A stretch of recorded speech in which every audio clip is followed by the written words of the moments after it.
আসসালামু আলাইকুম। আমি ডাক্তার জাকির হোসেন, বিএসএম এর সরকারি হোমিওপ্যাথিক মেডিকেল কলেজ। আপনার যদি প্রায়ই পেট ব্যথা, পেট ফাঁপা বা ডায়রিয়া এবং কোষ্ঠকাঠিন্য ভোগেন এবং খাবার পরেই পেট ফুলে যায়, পেট ভারী লাগে এবং বাথরুম নিয়ে প্রায়ই অ দুশ্চিন্তায় ভোগেন। এই সমস্যা যদি আপনার থেকে থাকে, তাহলে আপনার এই সমস্যাটা স্বাভাবিক হজমের সমস্যা নয়। এই সমস্যা হচ্ছে ইরিটেবল বাউল সিনড্রোম অর্থাৎ আইবিএস এর সমস্যা। আপনি জানেন কি? আইবিএস স্বাভাবিক পেটের সমস্যা নয়। এটার কারণে আপনার নিত্যনৈমিত্তিক কার্যক্রমেও ব্যাঘাত ঘটবে, মানসিক চাপ হবে এবং ঘুমের ব্যাঘাত ঘটবে।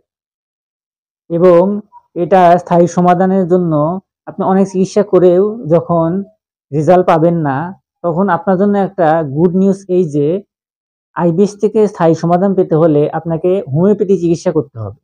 যেহেতু হোমিওপ্যাথি চিকিৎসা পার্শ্ব প্রতিক্রিয়া মুক্ত এবং শারীরিক এবং মানসিক উভয়ের ক্ষেত্রেই কাজ করে।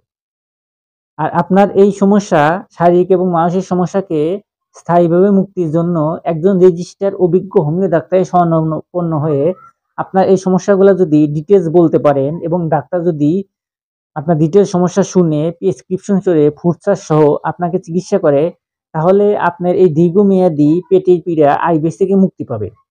আর আইবিএস এর কারণে আপনার যে স্বাভাবিক অন্ত্রের সমস্যা হয়, সেটা হোমিওপ্যাথি মেডিসিনের মাধ্যমে স্বাভাবিক প্রক্রিয়ায় ফিরে আসবে। সো আর দেরি না করে আজই আপনার এই সমস্যার সমাধানের জন্য রেজিস্টার অভিজ্ঞ হোমিও ডাক্তারের শরণাপন্ন হন। আর অভিজ্ঞতার ক্ষেত্রে আমরা বলবো, দীর্ঘ ১ যুগ ধরে অফলাইন এবং বর্তমানে অনলাইনে চিকিৎসা দিয়ে আসছি। আপনার সমস্যা, আইবিএস এর সমস্যা কিংবা যেকোনো সমস্যা আমাদের কাছে বলতে পারেন, কল করতে পারেন, মেসেজ করতে পারেন। ইনশাআল্লাহ আমরা একটা স্থায়ী সমাধান দেওয়ার চেষ্টা করব।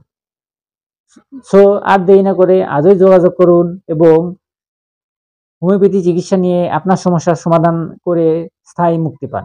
আজকের মতো এখানে বিদায় নিচ্ছি। আসসালামু আলাইকুম।